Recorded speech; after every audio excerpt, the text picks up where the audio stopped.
ರಘು ರಘು ಏನಾಯ್ತು? ಯಾಕೆ ಇಷ್ಟು ಟೆನ್ಸ್ ಆಗಿದ್ಯಾ? ರಘು, ನಿನ್ನೆ ನಮ್ ರೂಮ್ ನಲ್ಲಿ ನಮ್ ಕಬರ್ಡ್ ಅಲ್ಲಿ ಇಟ್ಟ ವಜ್ರದ ಹಾರ ಕಾಣಿಸ್ತಿಲ್ಲ.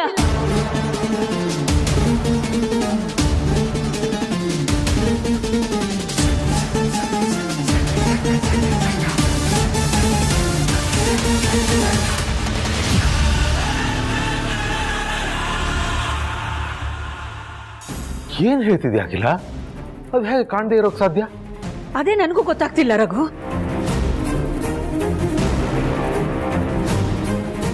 ಪ್ರೀತು ಈಗ ತಾನೆ ಫೋನ್ ಮಾಡಿದ್ದ. ಅವನ ಮಗಳಿಗೆ ತಾನೆ ಹಾರ ಕೊಡ್ಬೇಕು ಅಂತ ಲಾಕರ್ ಅಲ್ಲಿ ಇಟ್ಟಿದ್ದನ್ನ ತೆಗೆದು ಪಾಲಿಶ್ ಮಾಡಿಸಿ ತಗೊಂಡ್ ಬಂದಿದ್ದು.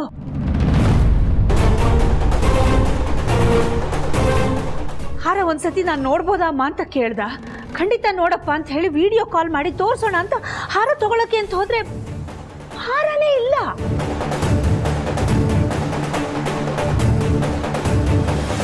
ಅಂದ್ರೆ ಇವರು ಹಾರ ಕೊಡಬೇಕು ಅಂತ ಅಂದ್ಕೊಂಡಿದ್ದು ಪಾರ್ವತಿಗಲ್ಲ, ನಮ್ಮ ಪುಟಾಣಿಗ. ಅಯ್ಯೋ, ಎಂಥ ಕೆಲಸ ಮಾಡಿಬಿಟ್ಟೆ ನಾನು. ಅನ್ಯಾಯವಾಗಿ ಹಾರ ಕದ್ಬಿಟ್ನಲ್ಲ ದೇವ್ರೆ. ಹೀಗೇನಪ್ಪ ಮಾಡಲಿ ನಾನು? ಹಾಂ, ಹಾರ ಮನೆ ಹೊರಗೆ ಬಿದ್ದಿತ್ತು. ಯಾರೋ ಕಳ್ಳರು ಕತ್ಕೊಂಡು ಹೋಗೋ ಪ್ರಯತ್ನ ಮಾಡಿರಬೇಕು. ಅದು ನನ್ನ ಕೈಗೆ ಸಿಕ್ತು ಅಂತ ಹೇಳಿ ಹಾರ ಕೊಡ್ಬಿಡ್ಲಾ? ಆದರೆ ನಾನು ಹೀಗೆ ಹೇಳಿದ್ರೆ ಎಲ್ಲರೂ ನನ್ನ ಮಾತನ್ನು ನಂಬ್ತಾರ? ಅದಕ್ಕೆ ಏನು ಹೇಳ್ತಾ ಇದ್ದೀರಾ? ನಿಮ್ಮ ರೂಮಲ್ಲಿ ಹಾರ ಕಾಣಿಸ್ತಿಲ್ಲ ಅಂದರೆ ಆಶ್ಚರ್ಯ ಆಗ್ತಾ ಇದೆ. ನನಗೂ ಅದೇ ಗೊತ್ತಾಗ್ತಿಲ್ಲ ಮೋಹನ್. ಇದುವರೆಗೂ ನನ್ನ ರೂಮ್ನಲ್ಲಿ ನಾನು ಯಾವುದಾದ್ರೂ ಒಂದು ವಸ್ತುನ ಒಂದು ಜಾಗದಲ್ಲಿ ಇಟ್ಟರೆ ಅದು ಅಲ್ಲೇ ಇರುತ್ತೆ, ಅಲ್ಲಾಡಲ್ಲ. ಇವತ್ತು ಅದು ಕಾಣ್ತಿಲ್ಲ ಅಂತಂದ್ರೆ ನನಗೆ ನಂಬಕ್ಕಾಗ್ತಿಲ್ಲ. ಅಖಿಲ, ಸರಿಯಾಗಿ ನೋಡ್ದ್ಯಾ? ನೋಡ್ದೆ ರಘು, ಎಲ್ಲ ಕಡೆನೂ ನೋಡ್ದೆ.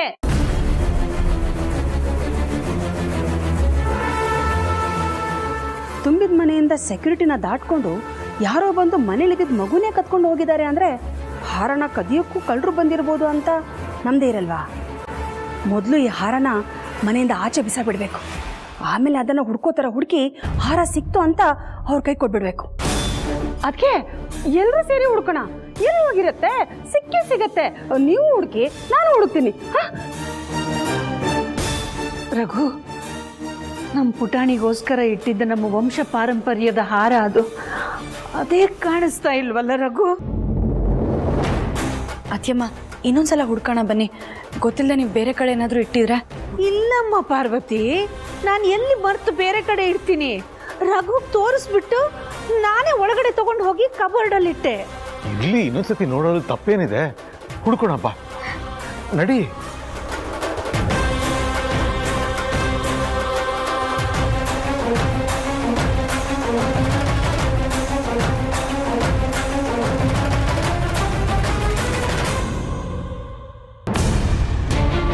ಅದಕ್ಕೆ ಆ ಹಾರ ಎಲ್ಲಿಟ್ಟಿದ್ರಿ? ನನ್ನ ಕಬೋರ್ಡಲ್ಲಿ ಇಟ್ಟಿದ್ದೆ ಮೋಹನ್. ಇಲ್ಲಣ್ಣ, ಇನ್ನೆಲ್ಲಿ ಇಟ್ಟಿರ್ತೀನಮ್ಮ? ಇಲ್ಲೇ ಇಟ್ಟಿದ್ದು. ಸರಿ, ಹುಡ್ಕೋಣ. ನಾನು ಎಲ್ಲ ಕಡೆ ಹುಡುಕಿದ್ದೀನಿ. ನಾನು ಇಟ್ಟ ಜಾಗದಲ್ಲಿ ಹಾರ ಇಲ್ಲ. ನಮ್ಮ ಸಮಾಧಾನಕ್ಕೋಸ್ಕರ ಒಂದ್ಸಲ ನೋಡ್ಬಿಡ್ತೀವಿ ಅತ್ಯಮ್ಮ.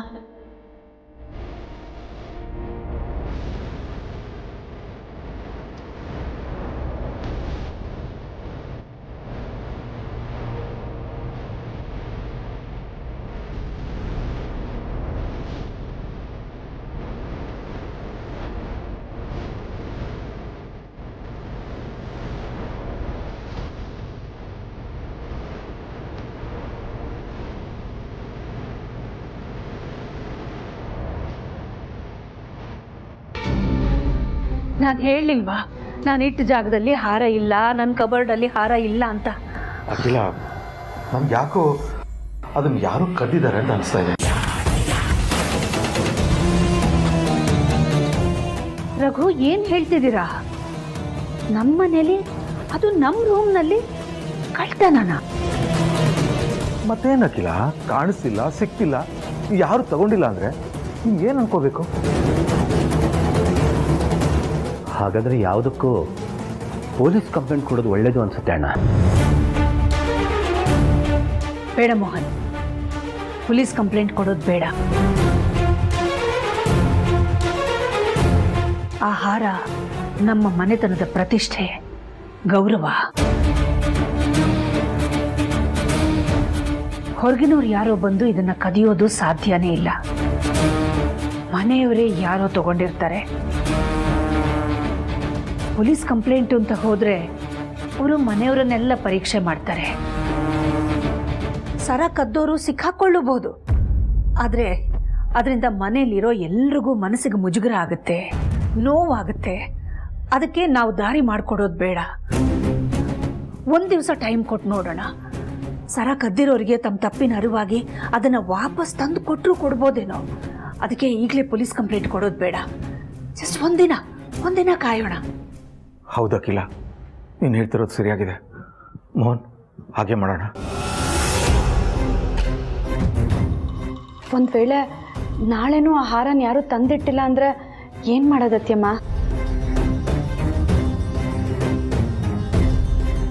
ಪಾರ್ವತಿ, ನನ್ನ ಜಾಗದಲ್ಲಿ ನೀನಿದ್ದಿದ್ರೆ ಏನು ಮಾಡ್ತಿದ್ಯಮ್ಮ? ನೀವು ಹೇಳ್ದಾಗೆ ಪೊಲೀಸ್ ಕಂಪ್ಲೇಂಟ್ ಕೊಡ್ತಾ ಇರಲಿಲ್ಲ ಅತ್ಯಮ್ಮ. ಯಾಕೆ ಅಂದರೆ ಅರ್ಸನ್ ಕೋಟೆಲಿ ಒಡವೆ ಕಳ್ತನ ಆಗಿದೆ ಅಂತ ಹೊರಗಿನ ಜನಕ್ಕೆ ಗೊತ್ತಾದರೆ ಅವ್ರುಗಳೆಲ್ಲ ಸುಮ್ಮನೆ ಇಲ್ಲದ ಸಲ್ಲದ ಮಾತಾಡ್ತಾರೆ. ಒಂದು ಹಾರಕ್ಕೋಸ್ಕರ ಆಡೋರ್ ಬಾಯಿಗೆ ಆಹಾರ ಆಗಬಾರ್ದು ಅಲ್ವಾ? ಯಾಕೆ ಅಂದರೆ ಋಣ ಇದ್ದರೆ ಅದು ಎಲ್ಲಿದ್ರೂ ಸರಿ ಬಂದು ನಮ್ಮ ಕುಟುಂಬ ಸೇರುತ್ತೆ.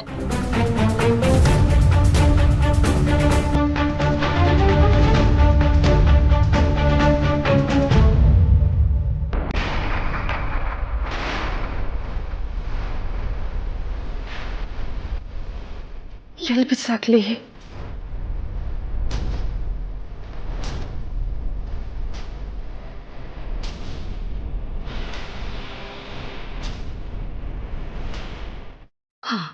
ಇದೇ ಸರಿಯಾದ ಜಾಗ.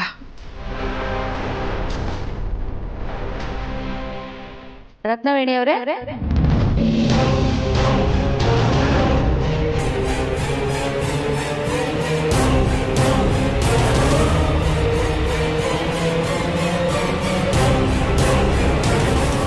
ಇಲ್ಲಿ ನಿಂತ್ಕೊಂಡು ಏನ್ ಮಾಡ್ತಿದ್ದೀರಾ? ಅದು ಏನೋ ಮೋಡ ಇತ್ತು, ಅದಕ್ಕೆ ಮಳೆಗಿಳೆ ಏನಾದರೂ ಬರ್ಬೋದಾ ಅಂತ ನೋಡ್ತಾ ಇದ್ದೆ. ಅಯ್ಯೋ ದೇವ್ರೆ, ಇಷ್ಟು ದಿನ ನಾನು ಮಳೆ ಆಕಾಶದಿಂದ ಬರುತ್ತೆ ಅಂತ ಅನ್ಕೊಂಡಿದ್ದೆ.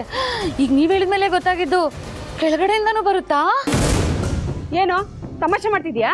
ಅದ್ಯಾವುದೋ ಊರೇ ಹತ್ಕೊಂಡು ಉರಿತಾ ಇದ್ರೆ ಆ ಊರಿನ ಮಹಾರಾಜ ಮಾತ್ರ ಪಿಟೀಲ್ ಬಾರಿಸ್ತಾ ಇದ್ನಂತೆ. ಹಂಗಾಯ್ತು ನಿಮ್ ಕಥೆ. ಬೆಳಗ್ಗೆಯಿಂದ ನಾವು ಅರಸನ ಕೋಟೆಯಲ್ಲಿ ವಜ್ರದ ಹಾರ ಕಾಣಿಸ್ತಾ ಇಲ್ಲ ಅಂತ ಟೆನ್ಷನ್ ಅಲ್ಲೆಲ್ಲ ಹುಡುಕ್ತಾ ಇದೀವಿ. ನೀವಿಲ್ಲಿ ಮಳೆ ಕೆಳಗಡೆಯಿಂದ ಬರುತ್ತಾ ಅಂತ ನೋಡ್ತಿದ್ದೀರಲ್ಲ, ಇದನ್ನ ತಮಾಷೆಯಾಗಿ ತಗೋಬೇಕೋ ಸೀರಿಯಸ್ ಆಗಿ ತಗೋಬೇಕೋ ಗೊತ್ತಾಗ್ತಿಲ್ಲ.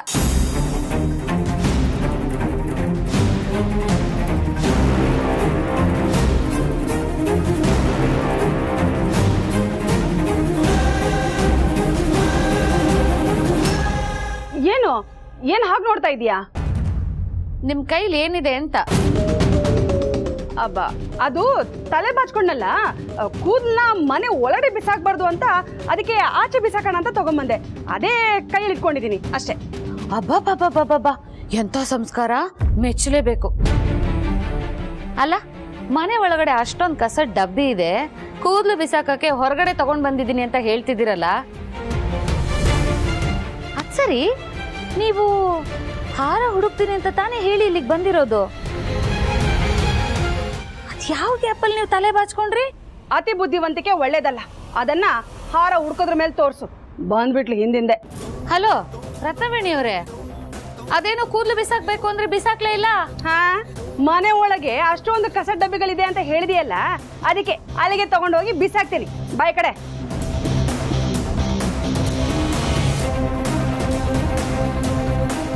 ಒಳ್ಳೆ ಲೂಸ್ ಸಾವಾಸ ಆಯ್ತಲ್ಲ. ಹಾರ ಎಲ್ಲೋಯ್ತಪ್ಪ?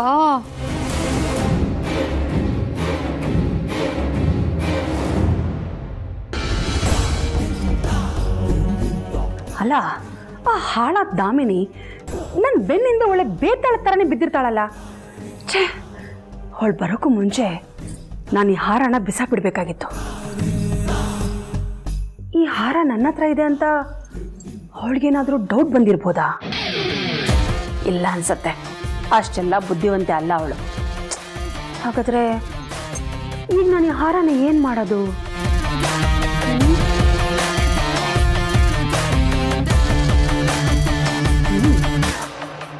ಈ ಹಾರ ಕದ್ದಿರೋ ಆರೋಪನ ನಾನು ಯಾಕೆ ಆ ದಾಮಿನಿ ಮೇಲೆ ಬರೋ ಹಾಗೆ ಮಾಡಬಾರ್ದು? ಹೇಗೋ ಅವಳು ಆಗಾಗ ನನ್ನ ದಾರಿಗೆ ಅಡ್ಡ ಬರ್ತಾನೆ ಇರ್ತಾಳೆ. ಅಂಥವಳಿಗೆ ಕಳ್ಳಿ ಅನ್ನೋ ಪಟ್ಟ ಸಿಗೋ ಹಾಗೆ ಮಾಡಿಬಿಟ್ರೆ ಅವಳು ನನ್ನ ಸಹವಾಸಕ್ಕೂ ಬರಲ್ಲ.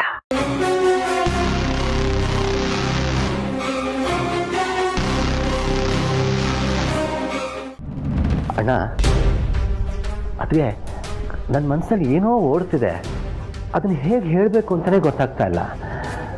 ಹೇಳು ಮೋಹನ್, ಹೇಳದೇ ಇದ್ರೆ ನಮ್ಗೆ ಹೇಗೆ ಗೊತ್ತಾಗಬೇಕು? ಅದು ಹಿಂದೆ ನಾವು ಸಂಕ್ರಾಂತಿ ಹಬ್ಬಕ್ಕೆ ಅಂತ ಹಳ್ಳಿಗೆ ಹೋದಾಗ ಅಲ್ಲಿ ಸಿಕ್ಕಿದ ನಿಧಿನ ನಮ್ಮ ದಾಮಿನಿ ಕದ್ದಿದ್ಲು. ಅದೇ ಥರ ಈ ಹಾರನ ಅವಳೇ ತಗೊಂಡಿರ್ಬೋದು ಅಂತ ನಿಮ್ಗೇನಾದರೂ ಅನುಮಾನ ಇದೆಯಾ? ನನಗೋಸ್ಕರ ಅವಳ ಬಗ್ಗೆ ಏನು ಮಾತಾಡಬಾರ್ದು ಅಂತ ಸುಮ್ಮನೆ ಇದ್ದೀರಾ? ನಿಮ್ಗೇನು ಅನ್ಸುತ್ತೆ ಮೋಹನ್? ಹಾರನ ದಾಮಿನಿ ಕದ್ದಿದ್ದಾಳೆ ಅನ್ನೋ ಅನುಮಾನ ನಿಮ್ಗೇನಾದರೂ ಇದೆಯಾ?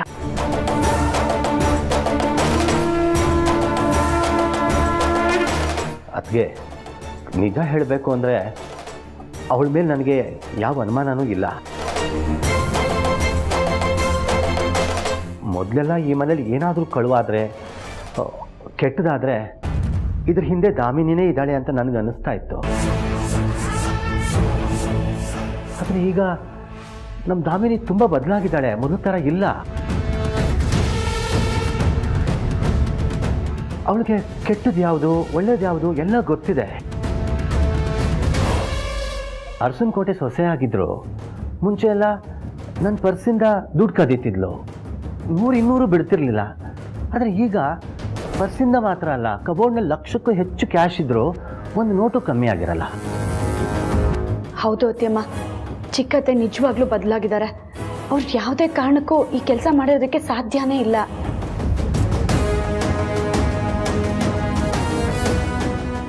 ನಿಮಗೆ ಮಾತ್ರ ಅಲ್ಲ, ನನಗೂ ದಾಮಿನಿ ಮೇಲೆ ನಿಮ್ಮಷ್ಟೇ ನಂಬಿಕೆ ಇದೆ. ಖಂಡಿತ ಅವಳು ಈ ಕೆಲಸ ಮಾಡಿರಲ್ಲ. ಹೌದು ಅಖಿಲ, ಇವ್ರು ಹೇಳೋದನ್ನು ಕೇಳಿದ್ರೆ ನನಗೂ ದಾಮಿನಿ ಮೇಲೆ ಅನುಮಾನ ಬರ್ತಾ ಇಲ್ಲ. ಅವಳು ತುಂಬ ಬದಲಾಗಿದ್ದಾಳೆ. ಹಾಗಾದ್ರೆ ಇನ್ನು ಯಾರು ತಗೊಂಡಿರ್ಬೋದು?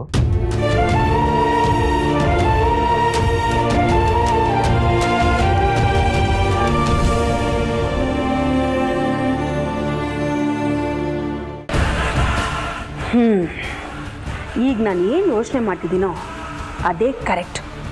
ಹಿಂದೆ ಒಂದ್ಸಲ ಅವಳು ನಿಧಿ ಕದಿಯಕ್ಕೆ ಹೋಗಿದ್ಲು ಅನ್ನೋ ವಿಷಯನ ನಾನು ಕೇಳಿದ್ದೀನಿ. ಈಗ ನಾನು ಈ ಹಾರನ ತೊಗೊಂಡು ಹೋಗಿ ಅವಳ ರೂಮಲ್ಲಿ ಇಟ್ಟುಬಿಟ್ರೆ ಈ ಹಾರನ ಅವಳೇ ಕದ್ದಿದ್ದಾಳೆ ಅಂತ ಎಲ್ಲರೂ ನಂಬ್ತಾರೆ. ಆಮೇಲೆ ನನ್ನ ದಾರಿ ಸಲೀಸಾಗತ್ತೆ. ಆಮೇಲೆ ಈ ಅರಸನ ಕೋಟೆಯಲ್ಲಿ ನಾನು ಆಡಿದ್ದೇ ಆಟ. ಆ ಆಟದಲ್ಲಿ ಮೊದಲು ಬಲಿ ಆಗದೆ ಆ ಪಾರ್ವತಿ.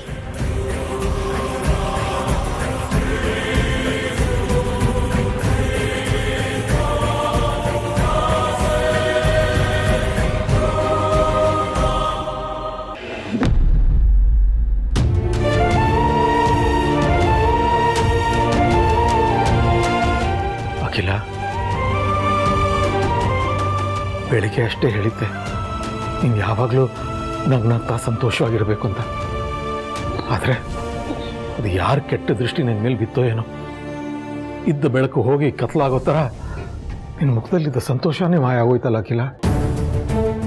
ಹಾರ ಕಳೆದೋಗಿದೆ ಅನ್ನೋ ನೋವಿಗಿಂತ ನಮ್ಮ ರೂಮ್ನಲ್ಲಿ ನಾನೇ ನನ್ನ ಕೈಯಾರ ಇಟ್ಟ ಹಾರ ಕಾಣ್ತಾ ಇಲ್ವಲ್ಲ ಅಂತ ನನಗೊಂಥರ ಆಗ್ತಿದೆ ರಘು. ತುಂಬ ಆಸೆಯಿಂದ ಪುಟಾಣಿಗೆ ಅದನ್ನು ಹಾಕಬೇಕು ಅಂತ ಪಾಲಿಷ್ ಮಾಡಿಸಿ ತಯಾರು ಮಾಡಿಟ್ಟಿದ್ದೆ. ಯಾಕೋ ಆ ಘಳಿಗೆನೆ ಕೂಡಿ ಬರ್ತಾ ಇಲ್ವಲ್ಲ. ಈಗ ನೋಡಿದ್ರೆ ಆ ಹಾರನೇ ಮಿಸ್ಸಿಂಗು. ಯೋಚನೆ ಮಾಡಬೇಡ ಅಖಿಲ, ಪುಟಾಣಿಗೆ ಹಾರ ಹಾಕೋಕ್ಕೆ ಇನ್ನೂ ಸಮಯ ಇದೆಯಲ್ಲ. ಅಷ್ಟರಲ್ಲಿ ಹಾರ ತಗೊಂಡಿರೋರಿಗೆ ತನ್ನ ತಪ್ಪಿನ ಅರಿವಾಗಿ ವಾಪಸ್ ತಂದುಕೊಟ್ಟು ಕೊಡ್ಬೋದು. ಕಾದು ನೋಡೋಣ.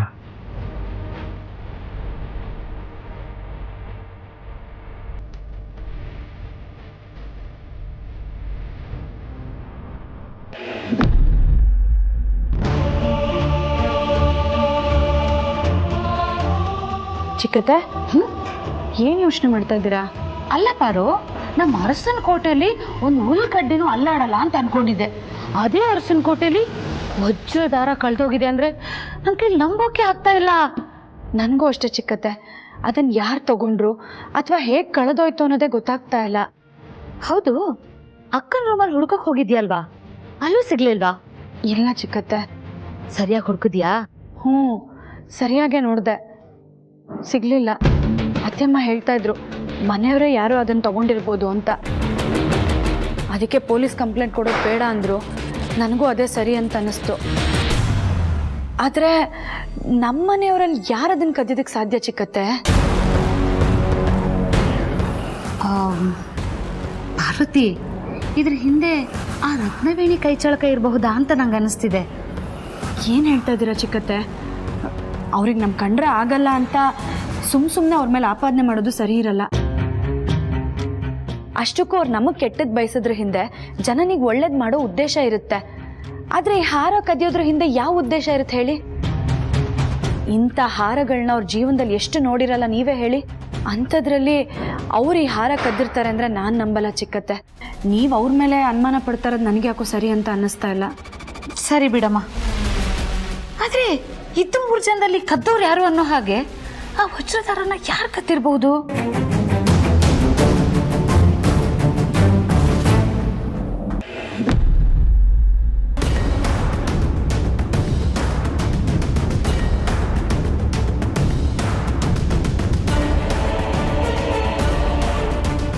ದಾಮಿನಿ ರೂಮ್ಗೇನೋ ಬಂದಿದ್ದಾಯ್ತು.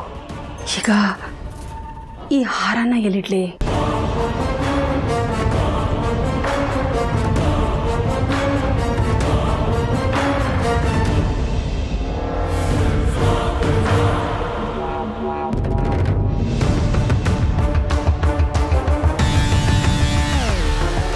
ಅಲ್ಲ, ಅಕ್ಕನ ರೂಮಲ್ಲಿ ಇದ್ದಿದ್ದ ವಜ್ರದ ಹಾರನ ಕದಿಯೋದಕ್ಕೆ ಯಾರ ಕೈಯಿಂದ ಸಾಧ್ಯ?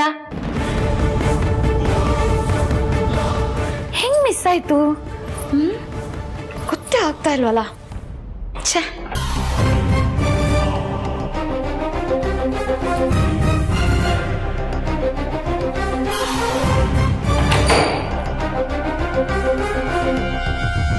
ಏನೋ ಶಬ್ದ ಬಂತಲ್ಲ.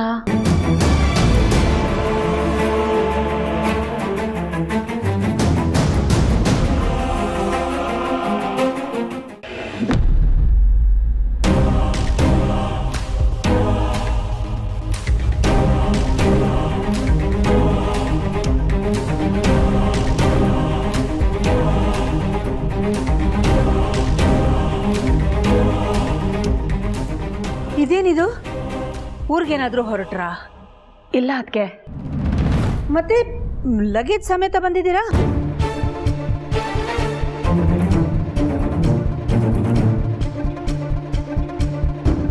ಅದಕ್ಕೆ ನಿಮ್ಮ ರೂಮಲ್ಲಿ ಭದ್ರವಾಗಿಟ್ಟಿದ್ದ ಅತಿ ಅಮೂಲ್ಯವಾದ ವಜ್ರಧಾರ ಕಾಣಿಸ್ತಾ ಇಲ್ಲ ಅಂತ ಹೇಳಿದ್ರಿ.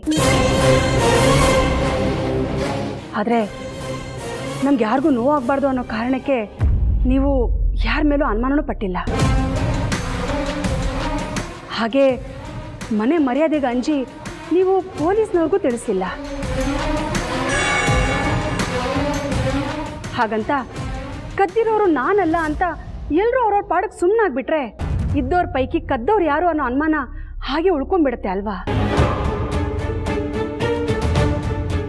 ಹಾಗಾಗಬಾರ್ದು ಅಂದರೆ ಕಳ್ಳರು ಯಾರು ಅಂತ ಗೊತ್ತಾಗಲೇಬೇಕು. ಅದಾಗಬೇಕು ಅಂದರೆ ನೀವು ಈಗಿಂದೀಗಲೇ ಎಲ್ಲರೂ ರೂಮ್ಗಳನ್ನ ಚೆಕ್ ಮಾಡಬೇಕು. ಅದಕ್ಕೆ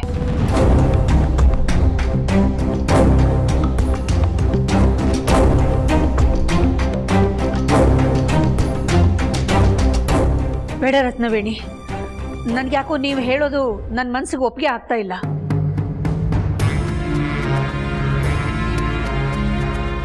ನಾವು ಸಂಜೆವರೆಗೂ ಕಾಯೋಣ. ತಗೊಂಡಿರೋರು ತಾವಾಗೆ ವಾಪಸ್ ತಂದು ಕೊಡ್ತಾರ ಅಂತ. ತಂದಿಟ್ಟಿಲ್ಲ ಅಂದರೆ? ಪರವಾಗಿಲ್ಲ, ಹಾರ ಹೋದ್ರೆ ಹೋಯ್ತು ಅಂತ ಸುಮ್ಮನೆ ಇದ್ದು ಬಿಡೋದು. ಅಯ್ಯೋ ಅದಕ್ಕೆ ನೀವು ಹಾಗೆ ಹೇಳ್ಬಿಟ್ರೆ ಹೇಗೆ? ಆ ಹಾರ ನಿಮಗೆ ದೊಡ್ಡದಿಲ್ಲದೆ ಇರ್ಬೋದು, ಆದರೆ ನನಗೆ ಪ್ರತಿಷ್ಠೆಯ ಪ್ರಶ್ನೆ. ನಾನು ಈ ಮನೆಗೆ ಬೀಗಿತಿ. ನಿಮ್ಗಾಗ್ಲಿ ಬೇರೆಯವ್ರಿಗೆ ಆಗಲಿ ನನ್ನ ಮೇಲೆ ಅನುಮಾನ ಬರಬಾರ್ದು ಅಲ್ವಾ? ರತ್ನವೇಣಿ, ಯಾಕೆ ಹೀಗೆ ಹೇಳ್ತಿದ್ದೀರಾ? ನಾನು ಎಲ್ಲಿ ನಿಮ್ಮ ಮೇಲೆ ಅನುಮಾನ ಮಾಡಿದೆ? ಛೇ, ನೀವು ನನ್ನ ಮೇಲೆ ಅನುಮಾನ ಪಡ್ತಿದ್ದೀರಾ ಅಂತ ನಾನು ಹೇಳ್ತಿಲ್ಲ. ಅದಕ್ಕೆ ನನ್ನ ಮನಸ್ಸನ್ನು ನನಗೆ ಪಶ್ಚಾತ್ತಾಪ ಕಾಡಬಾರ್ದಲ್ವಾ, ಅದಕ್ಕೆ ಹಾಗೆ ಹೇಳಿದೆ. ಹಾಗಾದ್ರೆ ಆ ಹಾರನ ನೀವು ತಗೊಂಡಿದ್ದೀರಾ?